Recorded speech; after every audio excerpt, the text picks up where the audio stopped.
ಭಯಾನಕ ವಿಡಿಯೋ, ಬೆಚ್ಚಿ ಬಿದ್ದ ಮಕ್ಕಳು.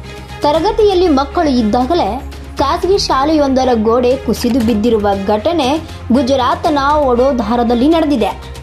ಈ ಸಂಬಂಧ ಭಯಾನಕ ಸಿಸಿಟಿವಿಯ ದೃಶ್ಯ ಸಾಮಾಜಿಕ ಜಾಲತಾಣದಲ್ಲಿ ಭಾರಿ ಸಖತ್ ವೈರಲ್ ಆಗಿದೆ.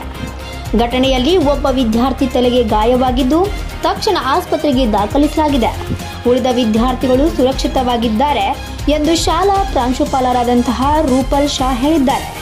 ಶಾಲಾ ಆಡಳಿತ ಮಂಡಳಿಯ ಬೇಜವಾಬ್ದಾರಿ ಬಗ್ಗೆ ನೆಟ್ಟಿಗರು ಆಕ್ರೋಶ ವ್ಯಕ್ತಪಡಿಸಿದ್ದಾರೆ. ವರದಿ Vithal Bhajantri, UK first news.